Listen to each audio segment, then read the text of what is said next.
US President Donald Trump has said that there was a good chance of a deal to end the war in Ukraine after the latest US negotiations with Kyiv, as his envoy prepares to travel to Russia for follow-up talks.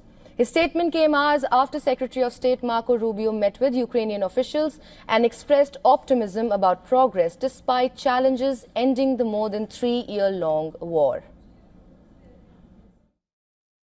Can you give us an update on what took place in South Florida today, those talks between the U.S. and the Ukrainians? Well, they're going along, and they're going along well. We want to stop people from being killed. Doesn't have much to do with us, but I'd like to see if we can save a lot of souls. A lot of people are being killed. Last month, we had 27,000 people killed in that ridiculous war that should have never happened. It would have never happened if I were president. U.S. Special Envoy Steve Witkoff and U.S. President Donald Trump's son-in-law Jared Kushner were also present, representing the U.S. side. The Sunday talks took place near Miami at a private club developed by Witkoff's real estate business, who is also expected to meet Russian counterparts later this week. Before the talks, Marco Rubio said that the aim is to create a pathway that leaves Ukraine sovereign and independent. The discussions follow roughly 2 weeks of negotiations that began with the U.S. blueprint for peace.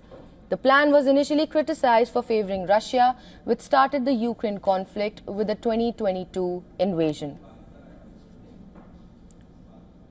It's about also the terms that set up Ukraine for long-term prosperity. I thought we started laying the groundwork for that, most certainly in Geneva.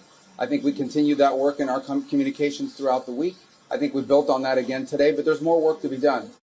We were discussing about the future of Ukraine. We discussed all the important matters that are important for Ukraine, for Ukrainian people, and the U.S. was super supportive. We already had a successful meeting in Geneva, and today we continued this success. So at the moment, this meeting was productive and successful. On the later stages, hopefully, we will keep you updated. Zelensky had said he expected the results from previous meeting in Geneva would be hammered out on Sunday. In Geneva, Ukraine presented a counter-offer to proposals laid out by U.S. Secretary of the Army Dan Driscoll to leaders in Kyiv some 2 weeks ago. An initial 28-point U.S. proposal, allegedly drafted without input from Ukraine's European allies, would have required Kyiv to withdraw and recognize the Donetsk, Crimea and Lugansk region as Russian.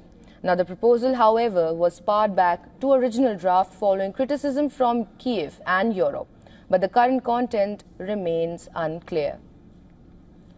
Ukraine's leadership facing a domestic political crisis fueled by a probe into major graft in the energy sector is seeking to push back on Moscow-friendly terms as Russian forces grind forward along the front lines of the war. Ahead of the Florida talks, Russian forces targeted Ukraine's capital and the region for 2 nights in a row as they advanced on the front line.